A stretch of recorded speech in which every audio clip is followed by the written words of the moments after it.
What is going on, everybody? Crazy Dog back with another Cleveland Browns video for you guys as day one of the NFL's legal tampering period has officially come to a close. And of course, everyone's talking about the Browns trading for Kenny Pickett, which of course came out of nowhere. And honestly, that move had Browns fans kind of worried because in our minds, we're thinking, I hope that's not the veteran quarterback that they were talking about bringing in. And from what I hear, it's not the only guy they're going to be bringing in. Because earlier, believe it or not, I saw this tweet from ESPN Cleveland that referenced a tweet from Charles Robinson. And you see the tweet on your screen. And I quote, "The Browns aren't done at quarterback per at Charles Robinson." And in his tweet, Charles said, and I quote, "They're going to throw several moves at it before it's all over." And of course, ESPN Cleveland posted 3 pictures: Kirk Cousins, Jackson Dart, and Shador Sanders. The way I see it, our QB room heading into camp season, in my eyes, will be Kirk Cousins if Atlanta lets him go, because right now they're pretty much holding him hostage, which that's an interesting strategy, right? Because they're not going to play him. And it's like, if you're not going to play him, let him go so we can actually go play for a team, you know? Don't hold him hostage. Like, what the heck are you doing? Freaking Falcons. And then, of course, we're going to have a rookie quarterback, whether it's Jackson Dart, Shador Sanders, or maybe Jalen Milrow, because, of course, the connection to Tommy Reese. Or maybe it's going to be a guy that nobody's even thinking of. Like maybe Will Howard. Could you imagine Will Howard? That would be crazy. But yeah. We'll see what other moves the Browns have in store at quarterback. But yeah, like Charles says, they're not done.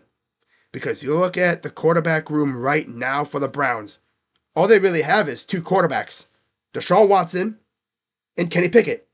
Now, technically, they do have Bailey Zappi, but he is a restricted free agent, and I don't know if they're going to keep him around.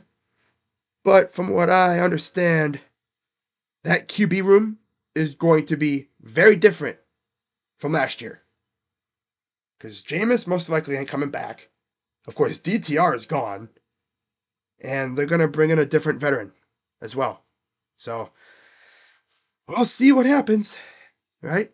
It's going to be very interesting to keep an eye on as we get into the actual start of free agency.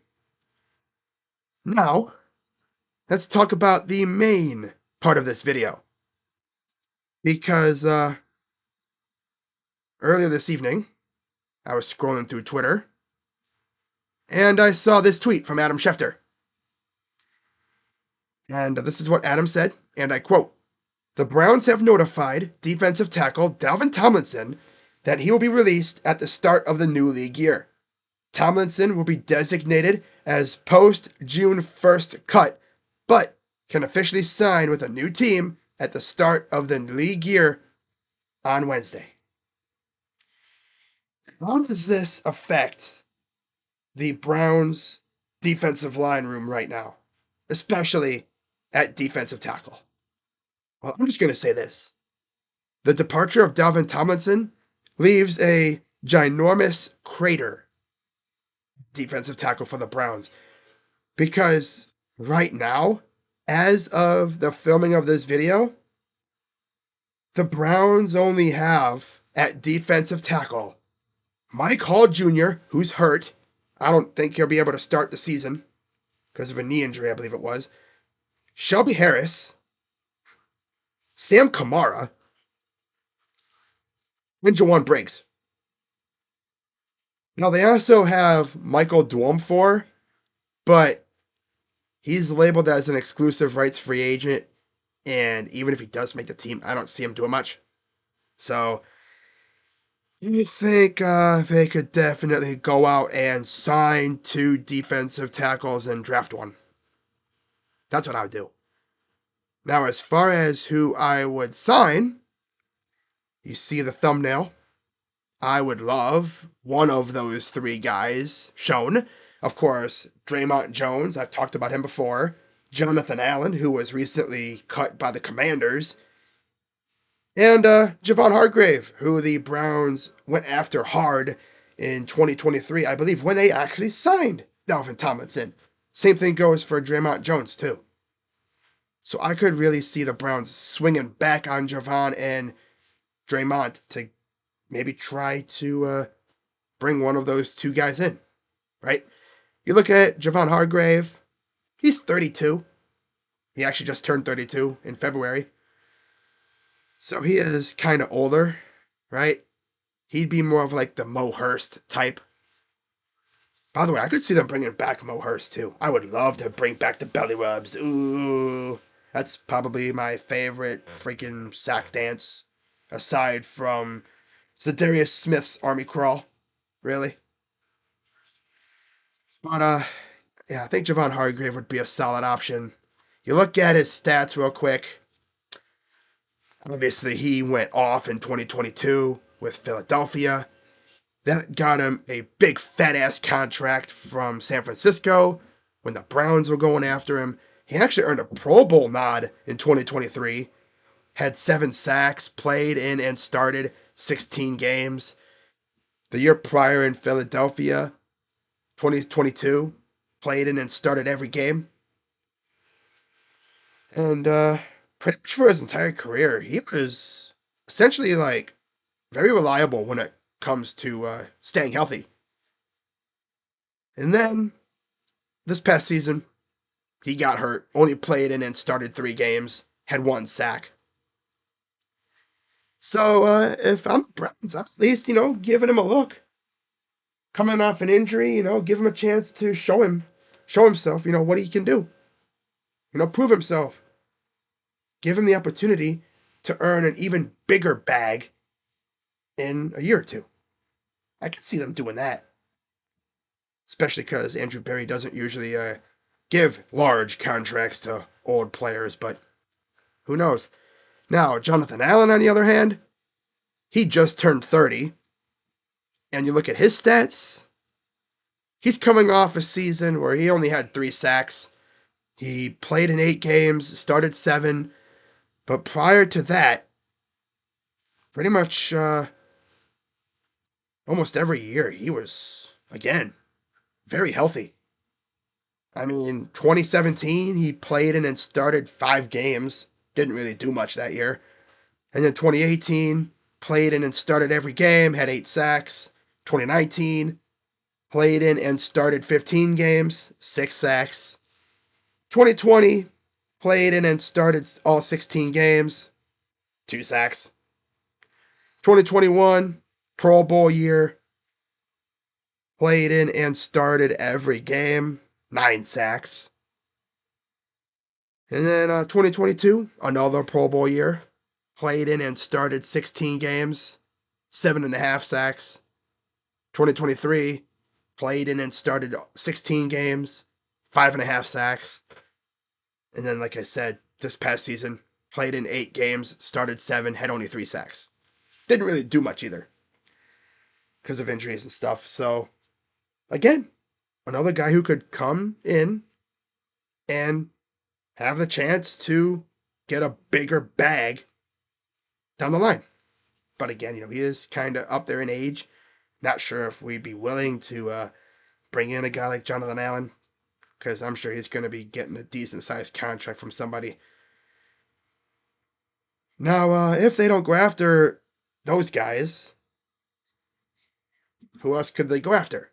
So, looking on Spot Track, looking at the free agent defensive tackles, you have Raekwon Davis, Austin Johnson, Greg Gaines, John Jenkins, Jerry Tillery, Leki Fotu, Linval Joseph, Kevin Givens, Jonathan Hankins.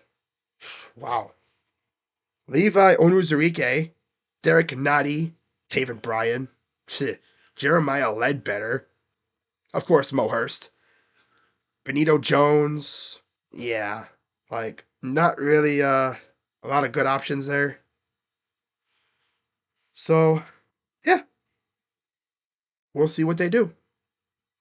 Of course, if anything comes out about them being interested in Allen or Hargrave or Draymond Jones, then of course I'll have a video for it, like I always do for, Browns news. But right now, we're just kind of waiting for something to happen, right?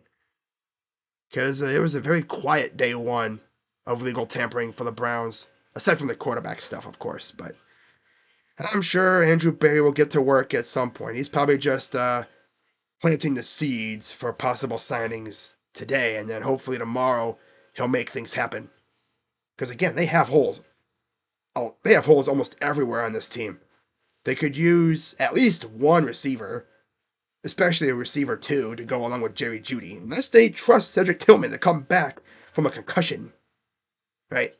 Maybe they bring back Elijah Moore. They need a left tackle because DeJuan Jones, I don't think, will be ready to start the year. He's coming off another surgery. And Wills, free agent, and he stinks. Jerron Christian, another free agent. James Hudson actually signed with the Giants today, too. Sheesh. And then, of course, they need a running back because, they don't even need one. They need two, at least, because you have Ford and Strong. Ugh. I'd love to see them bring back Nick Chubb and maybe sign like a J.K. Dobbins. That'd be a pretty formidable running back room. Although, injury prone, but very formidable. And then on defense, of course, they need a lot. They need at least one defensive tackle. They could also maybe use an edge rusher for depth. Linebackers, at least one. Unless they bring back Devin Bush or something. Because you don't know if JOK is going to be the same coming off that neck injury. I haven't really heard anything. And other than him, all you really have is Jordan Hicks and Mohamed Diabate to go along with two depth guys in Winston Reed and Nathaniel Watson. So yeah, they could use a linebacker or two. Probably not any big names, just, depth guys. Maybe like Isaiah Simmons. That'd be cool. And then secondary, depth. Starting safety, of course, but other than that, some depth at corner. Maybe a Rodney McLeod type safety as well. But yeah, we'll see what they do. Of course, they could also maybe use a return man as well, a legit one at that. They haven't really had that in a while. They tried that with, what was it? Team Grant, but he got hurt literally both years he was here. Dude didn't even play in a regular season game. Poor guy. So, yeah, we'll see what they do. If anything comes out, I'll have a video for it. And the plan right now is to go live tomorrow for Cavs and Nets as the Cavs look to match their 15-game win streak to start the year. As they've currently won 14 in a row. And the funniest thing about it is they've been playing like booty cheeks during this streak. Yet, they still find ways to win. That's what good teams do, right? You can play like ass and still win. That's how you know this team is legit. So, we'll see what they do as well. But, yeah, of course, if the Browns make any moves, I'll have a video. If they make a move during the game, I'll have a video right after. So, but knowing the Browns, they'll sign someone right before the game. Because that's what they usually do. So, we'll see what happens. But if I hear anything else for the Browns, I'll definitely let you guys know. As always, be sure to hit the like button, subscribe, and hit that bell, especially now with free agency starting up. So, I'm going to head out, and I will see you guys tomorrow. All right? Hopefully we get some more Browns stuff coming out. So, with that being said, I'm Crazy Dog. Let's go Browns. And I'm out. Also, let's go Cavs, too. Can't forget about that. Going for win number 15 in a row again. Ooh, damn. Most of our wins have come during a big-ass win streak. It's freaking insane. But yeah,